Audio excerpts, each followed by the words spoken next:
நன்றி சுவாமி, நன்றி ஆண்டவரே. அப்பா உம்முடைய கிருபைக்காய் உமக்கு நன்றி. இந்த நாளுக்காய் உமக்கு நன்றி செலுத்துகிறோம். கர்த்தாவே, விசேஷமாய் ஆண்டவரே இந்த ஆராதனை உம்முடைய கரத்தில் ஒப்பு கொடுக்கிறோம். இந்த ஆராதனைக்காக ஜெபிக்க தந்த கிருபைக்காய் உமக்கு நன்றி. பரிசுத்த ஆவியானவர் விசேஷமாய் ஆண்டவரே, இன்று ஆண்டவரே இந்த ஓய்வு நாள் ஆண்டவரே ஒரு குருத்தோல் ஞாயிறு தினமாக இருக்கிறது ஆண்டவரே. கர்த்தாவே, இந்த நாட்கள் ஆண்டவரே குருத்தோலை ஏந்தி ஓசன்னா பாடி உம்மை துதிப்பதுக்கு ஆண்டவரே அந்த ஞாபக நாளை நீர் வைத்திருக்கிறபடியாய் உமக்கு நன்றி செலுத்துகிறோம். விசேஷமாய் ஆண்டவரே வார்த்தை கொண்டு வர்ற நபரை நீர் ஆசீர்வதிக்கும்படியா செபிக்கிறோம். அதே போல வார்த்தை வாசிக்கிறவரை ஆசீர்வதிக்கும்படியா செபிக்கிறோம். அதே போல பாடுகிறவர்களை ஆசீர்வதிங்கள். அதே போல சுவாமி கர்த்தாவே ஆண்டவரே உம்முடைய இரத்தத்தினால் ஆண்டவரே இந்த ஆராதனை மூடிக்கொள்ளும்படியா செபிக்கிறோம். பரிசுத்த ஆவியானவர் தொடக்கத்திலிருந்து முடியும் மட்டும் என்னென்ன காரியங்கள் செய்வதற்கு ஆயத்தமா இருக்கிறார்களோ அவைகள் எல்லாவற்றையும் சரியாய் நிவர்த்தியாய் அழகாய் செய்து முடிப்பதற்கு உதவி செய்யும்படியா செபிக்கிறோம். இந்த வார்த்தை உலகம் எங்கும் சென்று ஆண்டவரே ஜனங்கள் மனம் திரும்ப, ஜனங்கள் உம்மை ஏற்றுக்கொள்ள, ஆண்டவரே உம்மை சொந்த இரட்சகரை ஏற்றுக்கொண்டு மனம் திரும்பி பாவத்திலிருந்து விடுதலை பெற்று உம்முடைய ராஜ்யத்துக்குள் பிரவேசிப்பதற்கு நீங்கள் உதவி செய்யும்படியா செபிக்கிறோம். ஆராதனை தொடக்கத்திற்கு முடியும் மற்றும் ஆண்டவரே உம்முடைய கரத்தினால், உம்முடைய கிருபையினால், உம்முடைய சமூகத்தினால சூழ்ந்து கொள்ளும்படியா செபிக்கிறோம். எல்லாவற்றையும் உம்முடைய கரத்தில் ஒப்பு கொடுத்து இயேசுவின் நாம செபிக்கிறோம் நல்ல பிதாவே, ஆமென். மரணத்தை ஜெயித்த உயிரோடு எழுந்த என் இயேசு ஜீவிக்கிறார். பாதாளம் ஜெயித்த சாத்தானை ஜெயித்த இயேசு ஜீவிக்கிறார். மரணத்தை ஜெயித்த உயிரோடு எழுந்த என் இயேசு ஜீவிக்கிறார். பாதாளம் ஜெயித்த சாத்தானை ஜெயித்த இயேசு ஜீவிக்கிறார். இயேசு ஜீவிக்கிறார். இயேசு ஜீவிக்கிறார். மரணத்தை ஜெயித்த உயிரோடு எழுந்த என் இயேசு ஜீவிக்கிறார். மரணத்தை ஜெயித்த உயிரோடு எழுந்த என் கர்த்தர் ஜீவிக்கிறார்.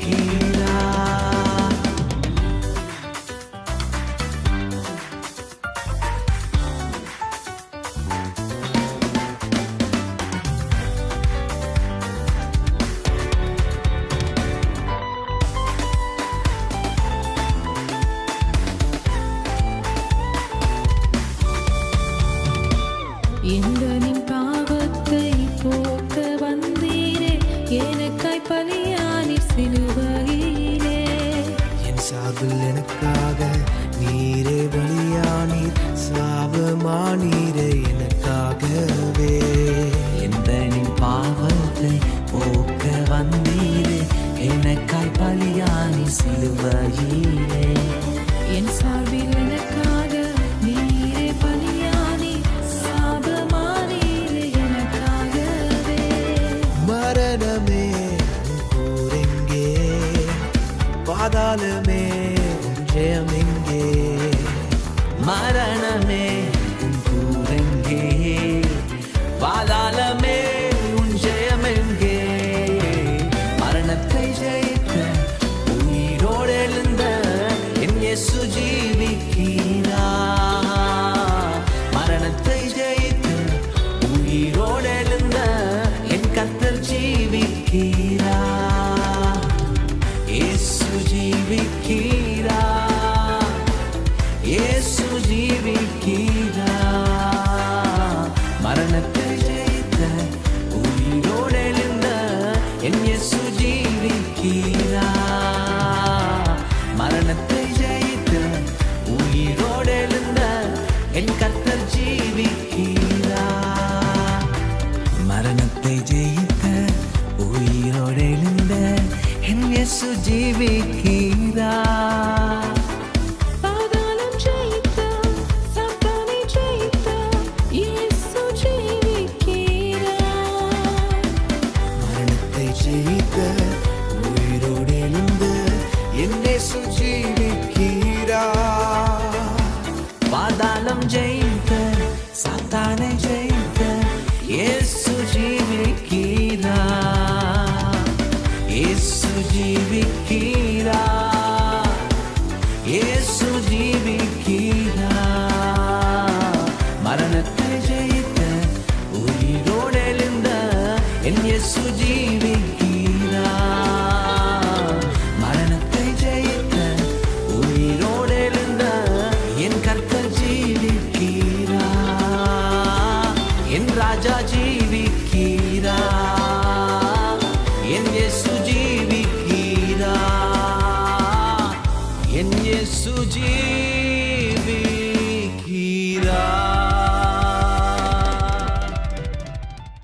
8-9 வரை.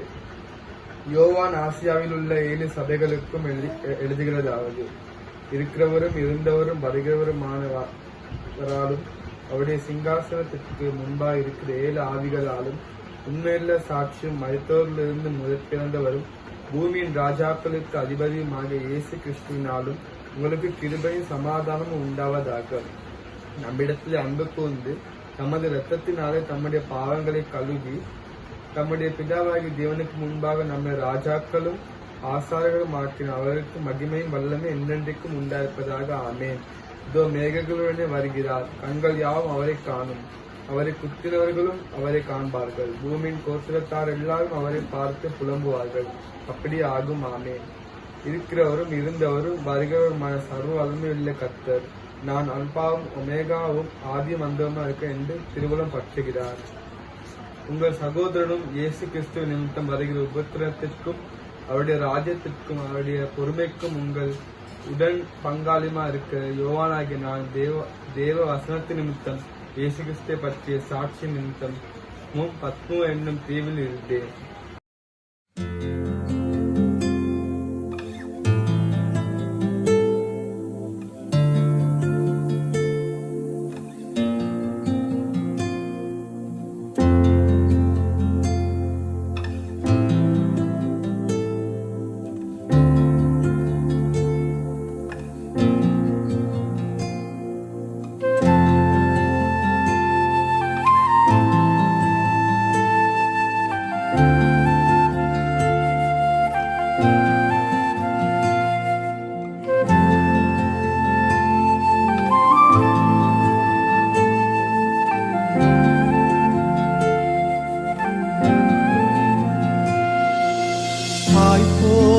தேற்றி தந்தை போல ஆற்றி தோள் மீது சுமந்திடும் என் ஏசையா. தாய் போல தேற்றி தந்தை போல ஆற்றி தோள் மீது சுமந்திடும் என் ஏசையா. உம்மை போல புரிந்து கொள்ள யாரும் இல்லையே, உம்மை போல அரவணைக்க யாரும் இல்லையே, உம்மை போல புரிந்து கொள்ள யாரும் இல்லையே, உம்மை போல அரவணைக்க யாரும் இல்லையே. நீர் போதும் என் வாழ்விலே ஏசையா, நீர் போதும் என் வாழ்விலே, நீர் போதும் என் வாழ்விலே ஏசையா, நீர் போதும் என் வாழ்விலே. தாய் போல தேற்றி தந்தை போல ஆற்றி தோள் மீது சுமந்திடும் என் ஏசையா.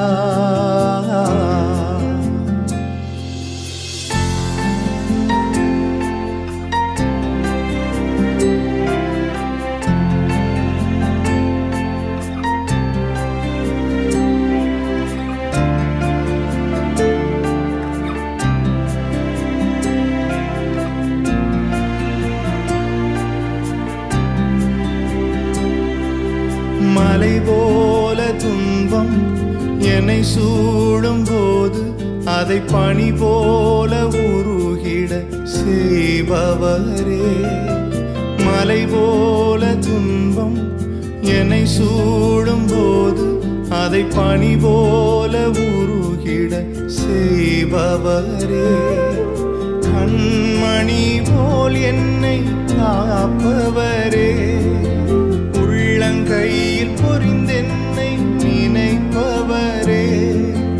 கண்மணி போல் என்னை காப்பவரே, உள்ளங்கையில் பொறிந்தென்னை நினைப்பவரே. நீர் போதும் என் வாழ்விலே ஏசையா, நீர் போதும் என் வாழ்விலே. யோவான் 20:19 தொடக்கம் 29 வரை.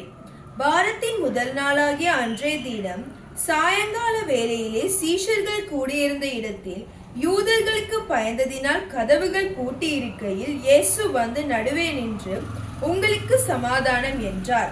அவர் இப்படி சொல்லி தம்முடைய கைகளையும் விலாவையும் அவர்களுக்கு காண்பித்தார். சீஷர்கள்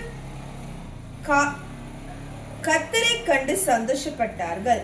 இயேசு மறுபடியும் அவர்களை நோக்கி, உங்களுக்கு சமாதானம் உண்டாவதாக. பிதா என்னை அனுப்பினது போல நானும் உங்களை அனுப்புகிறேன் என்று சொல்லி அவர்கள் மேல் ஊதி பரிசுத்த ஆவியை பெற்றுக்கொள்ளுங்கள். எவர்களுடைய பாவங்களை மன்னிக்கிறீர்களோ அவைகள் அவர்களுக்கு மன்னிக்கப்படும். எவர்களுடைய பாவங்களை மன்னியாதிருக்கிறீர்களோ அவைகள் அவர்களுக்கு மன்னிக்கப்படாதிருக்கும் என்றார். இயேசு வந்திருந்த போது 12 ஒருவனாகி திதிமு எனப்பட்ட தோமா என்பவன் அவர்களோடே இருக்கவில்லை. மற்ற சீஷர்கள் கர்த்தரை கண்டோம் என்று அவனோடே சொன்னார்கள். அதற்கு அவன், அவருடைய கைகளில் ஆணிகளினால் உண்டான காயத்தை நான் கண்டு, அந்த காயத்தில் என் விரலை விட்டு என் கையை அவருடைய விலாவிலே போட்டாலொழிய விசுவாசிக்க மாட்டேன் என்றான். மறுபடியும் 8 நாளைக்கு பின்பு அவருடைய சீஷர்கள் வீட்டுக்குள்ளே இருந்தார்கள். தோமாவும் அவர்களுடனே கூட இருந்தான். கதவுகள் பூட்டப்பட்டிருந்தது. அப்பொழுது இயேசு நடுவே வந்து, உங்களுக்கு சமாதானம் என்றார். பின்பு அவர் தோமாவை நோக்கி, நீ உன் விரலை இங்கே நீட்டி என் கைகளை பார். உன் கையை நீட்டி என் விலாவிலே போடு. அவிவிசுவாசியாய் இராமல் விசுவாசியாய் இரு என்றார். தோமா அவருக்கு பிரதியுத்தரமாக, என் ஆண்டவரே, என் தேவனே என்றான். அதற்கு இயேசு, தோமாவே, நீ என்னை கண்டதினால் விசுவாசித்தாய். காணாதிருந்தும் விசுவாசிக்கிறவர்கள் பாக்கியவான்கள் என்றார். இயேசுவின் நாமத்தில் உங்களுக்கு வாழ்த்துக்கள். எனது பெயர் கெண்டல். நீங்கள் இந்த வீடியோவில் அடிக்கடி பார்க்கும் மற்றும் உங்களுக்கு வார்த்தையை பலமுறை போதித்திருக்கும் போதகர் பென் இருக்கும் அதே பகுதியில் தான் நானும் வசித்து வருகிறேன். யோவான் 20வது அதிகாரம் 19வது வசனம் தொடங்கி 29வது வசனங்கள் வரையிலான கர்த்தருடைய வார்த்தை இன்றைக்கு உங்களுடன் கூட பகிர்ந்து கொள்வதை இட்டு நான் மகிழ்ச்சி அடைகிறேன். இந்த சந்தர்ப்பத்தை மிகவும் கனமாக கருதுகிறேன். இந்த பகுதியில் இயேசு ஒரு தனி நபருக்கும் பின்னர் மற்றொரு குழுவினருக்கும் தன்னை காண்பிப்பதை அல்லது அவர்கள் முன்பதாக தோன்றுவதை நாங்கள் பார்க்கின்றோம். இருவரும் அவர் மரித்ததை கண்ணார கண்டிருந்தபடியால் இயேசுவை மீண்டும் உயிருள்ளவராக பார்த்தபோது சில குறிப்பிடத்தக்க உணர்ச்சிகள் வெளிப்படுவதை நாங்கள் இங்கே பார்க்கின்றோம். அவர் மீண்டும் உயிருடன் அவர்களுக்கு தோன்றுவார் என்று அவர்கள் ஒருபோதும் எதிர்பார்த்திருக்கவில்லை. எனவே வசனத்தில் கூறப்பட்டுள்ளபடி பயந்து போயிருந்த அல்லது இத்தகைய செய்தியை கேட்டு விசுவாசிப்பதற்கு கடினமான இருதயத்தை கொண்டிருந்த அல்லது விசுவாசிப்பதற்கு போராடி கொண்டிருந்த சந்தேகத்தோடு இருந்த இந்த குழுவினர் மத்திக்கு இயேசு கிறிஸ்து வருகின்றார்.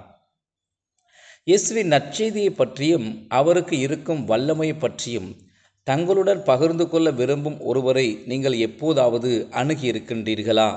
அவ்வாறு நீங்கள் அவர்களை அணுகும் போது அவர்கள் நீங்கள் சொல்வதை குறித்து பயப்படுகிறார்கள் அல்லது நீங்கள் அவர்களுடன் பகிர்ந்து கொள்ளும் காரியத்தை குறித்து சந்தேகிக்கிறார்கள் என்பதை நீங்கள் உணர்ந்திருக்கின்றீர்களா? எனவே இயேசு தம்மை பின்பற்றுகிறவர்கள் மற்றும் தம்மை நம்பியவர்கள் பயத்தால் அவிசுவாசத்தால் போராடும் போது அவர்கள் எவ்வாறு இயேசு அணுகுகிறார் என்பதை பற்றி நாம் இந்த பகுதியிலே பார்க்க போகின்றோம். முதலில் இயேசு தோமாவை தவிர தம்முடைய சீஷர்கள் அனைவரும் இருக்கும் இடத்திலே அவர்களை அணுகுவதை பற்றி நாம் வேதத்திலே வாசிக்கின்றோம். இயேசு கிறிஸ்து தம் சீஷர்களை சந்தித்த இந்த முதல் சந்திப்பின் போது தோமா அங்கு இருக்கவில்லை. இயேசு அவர்களை சந்திக்கும் போது சீஷர்கள் தாங்கள் இருந்த இடத்திலே அல்லது வீட்டிலே கதவுகளை பூட்டி உள்ளே அவர்கள் அறைக்குள் இருந்ததாக அந்த வசனம் கூறுகிறது. அவர்கள் பயப்படும் போது பெரும்பாலும் அவர் தன்னையே உள்ளே வைத்து அவர்கள் தங்களையே உள்ளே வைத்து பூட்டிக் கொள்வார்கள். இயேசு முதலாவது அவர்களை ஊக்குவிப்பதற்காக அவர்களை இவ்வாறு அணுகினார். எனவே இயேசு செய்த முதல் காரியம் அவர்களின் பயத்தின் மத்தியிலே அவர்களுக்கு உற்சாகம் அளிக்கும் தைரியம் அளிக்கும் வார்த்தைகளை இயேசு கூறுவதை நாங்கள் பார்க்கிறோம். இன்னொரு விதத்தில் இதை ஒரு ஜெபம் என்று கூட நம்மில் சிலர் கருதலாம். ஏனென்றால் இயேசு அவர்களிடத்திலே சொன்ன வார்த்தைகள் என்னவென்றால், உங்களுக்கு சமாதானம் உண்டாவதாக என்பதாகும். பயந்த சுபாவத்தோடு இருக்கும் மற்ற விசுவாசிகளை அல்லது ஒரு தனிநபரை சந்திக்கும் போது கர்த்தருடைய சமாதானத்தை நீங்கள் அனுபவிக்க வேண்டும் என்று நாம் ஜெபிக்கிறோம் என்பதை நீங்கள் அவர்களுக்கு தெரியப்படுத்துவது நல்லது. அவர்களுடனான தொடர்பை தொடங்குவதற்கான ஒரு சக்தி வாய்ந்த வழியாக அது காணப்படுகிறது. கர்த்தருடைய சமாதானத்தை நீங்கள் அனுபவிக்க வேண்டும் என்று உங்களுக்காக ஜெபிக்கிறேன் என்பதை நீங்கள் அவர்களுக்கு தெரியப்படுத்துங்கள். ஆகவே இயேசு உங்களுக்கு சமாதானம் என்று கூறுகிறார். மேலும் அவர் அவர்களோடு பேசும்போது ஒரு காரியத்தை காட்டினார் என்று கூறப்படுகிறது. அவர் தமது கைகளிலும் அவரது விலாவிலும் உள்ள காயங்களை இயேசு அவர்களுக்கு காட்டினார். பயத்தின் மத்தியிலே பயத்தை அனுபவித்து கொண்டிருக்கிற மற்றவர்களுக்கு உங்களால் எண்ணத்தை காண்பிக்க முடியும். உங்கள் வாழ்க்கையில் நடந்த காரியங்களுக்கூடாகவோ அல்லது வேதத்திலோ அல்லது மற்றவர்களின் வாழ்க்கையில் கர்த்தர் செய்த அற்புதங்களை ஆதாரங்களாக சாட்சியாக அவர்களுக்கு காண்பித்து கொடுக்க உங்களுக்கு முடியுமா? ஏனென்றால் இயேசு அதைத்தான் அங்கே செய்து கொண்டிருந்தார். நான் மரித்தேன், ஆனாலும் நான் உயிரோடு இருக்கிறேன், இதோ என்னுடைய காயங்கள் என்று இயேசு அவர்களுக்கு காண்பித்தார். காயங்களை அவர் அவர்களுக்கு காண்பித்தது முரண்பாடாக இருக்கின்றதா அல்லது சிந்திக்கக்கூடிய ஒன்றாக இருக்கின்றதா, அது வேறொரு காரியம்.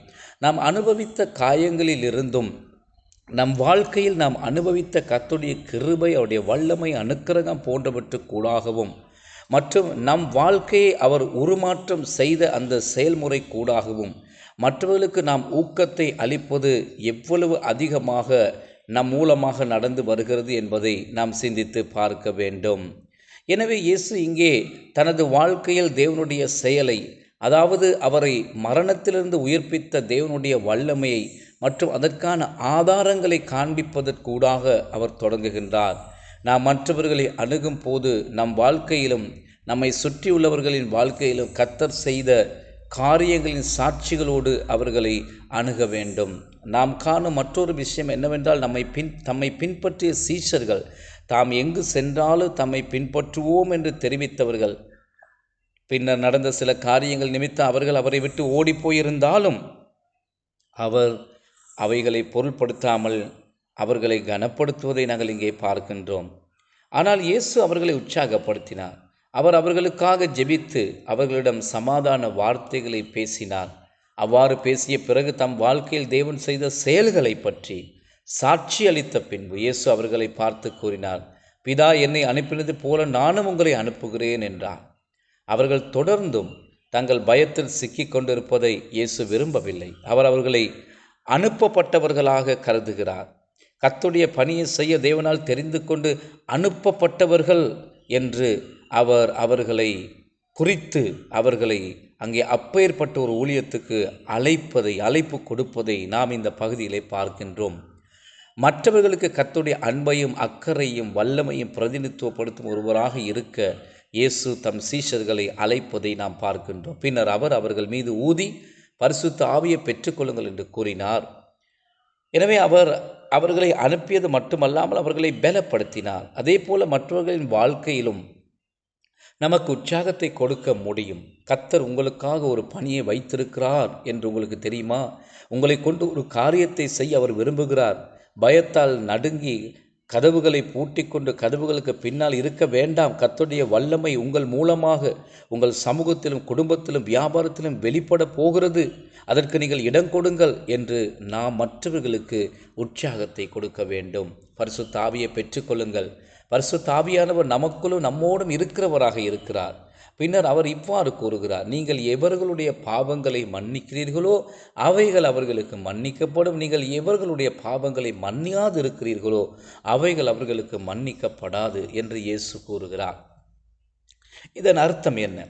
பயந்து போயிருந்த சீஷர்கள் தம்முடைய சமாதானத்தை அனுபவிக்க வேண்டும் என்று அவர் அவர்களுக்காக ஜெபித்தார்.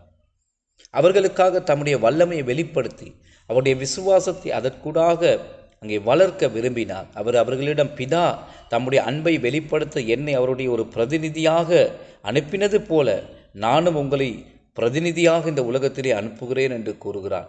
தேவனுடைய அன்பை வெளிப்படுத்த நான் உங்களை அனுப்புகிறேன் என்று இயேசு மிக தெளிவாக தன் சீஷர்களை பார்த்து கூறினார். உங்களை வழிநடத்தவும் உங்களோடு இருக்கவும் அந்த பரிசுத்த ஆவியானவரை நீங்கள் உங்கள் வாழ்க்கையிலே பெற்றுக்கொள்ளுங்கள் என்று உற்சாகப்படுத்தினார்.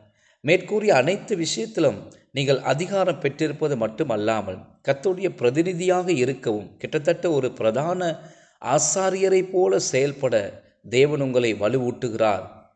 அந்த காரியத்தை இயேசு சீஷர்களுக்கு புரிய வைக்கின்றார். அந்த கலாச்சாரத்தில் மக்களுக்காக பலிகளை செலுத்துகின்ற ஆசாரிகளை பற்றி சீஷர்கள் நன்கு அறிந்திருந்தார்கள்.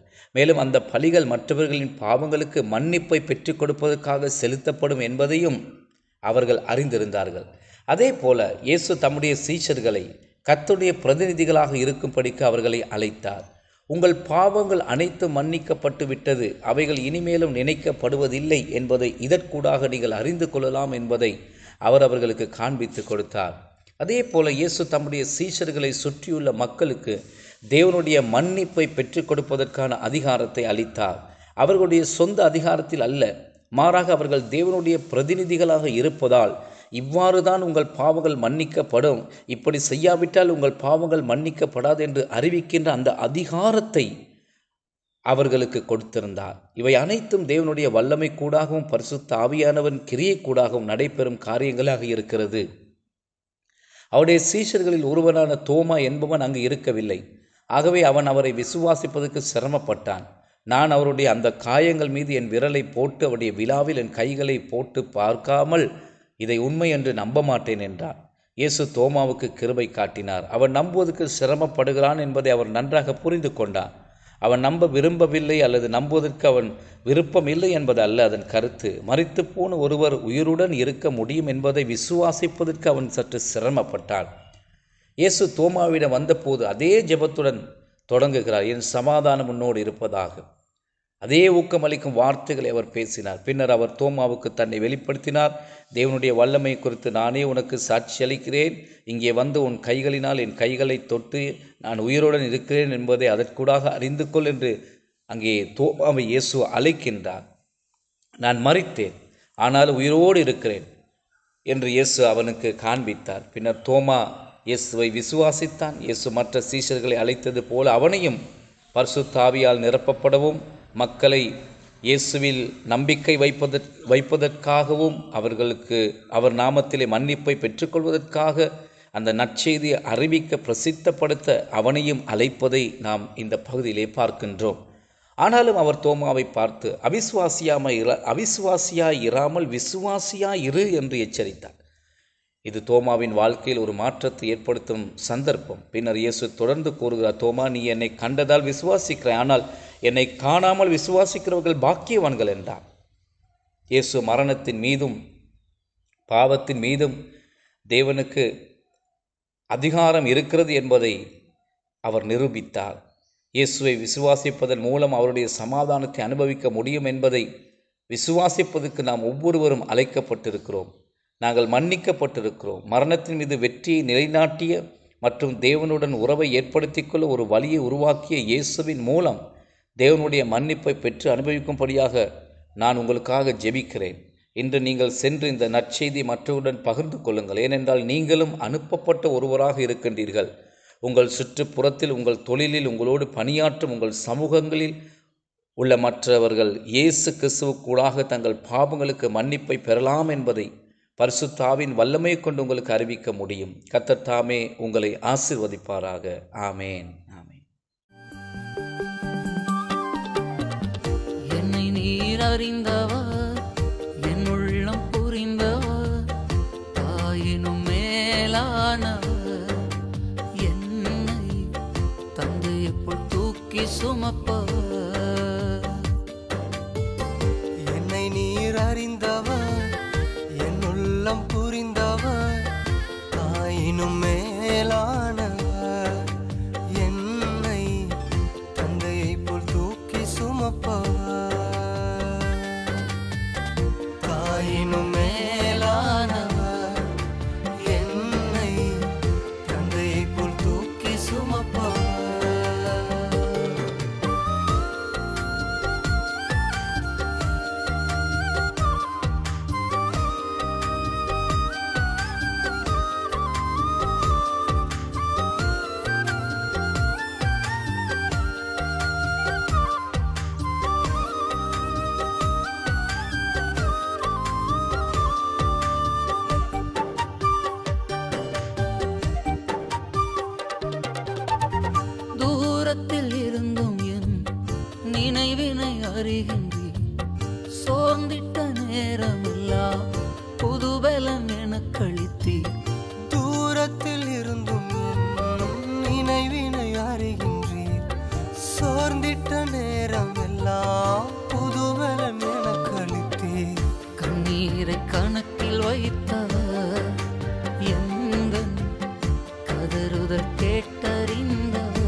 குப்பையில் கிடந்த என்னை ஆயிரமாய் மாறும் அபிஷேகம் ஈந்தளித்தீர். தூசியும் சாம்பலுமாய் குப்பையில் கிடந்த என்னை ஆயிரமாய் மாறும் அபிஷேகம் ஈந்தளித்தீர். நன்மைகளை எண்ணி பாடுவேன் என்றும், நல்லவரை உம்மை போற்றுவேன். நன்மைகளை எண்ணி பாடுவேன் என்றும், நல்லவரை உம்மை போற்றுவேன். என்னை நீர் அறிந்தவர், என் உள்ளம் புரிந்தவர். என்னை நீர் அறிந்தவர், என் உள்ளம் புரிந்தவர். தாயினும் மேலானவர், என்னை தந்தையை போல் தூக்கி சுமப்பவர். தாயினும் மேலானவர், என்னை தந்தையை போல் தூக்கி சுமப்பவர்.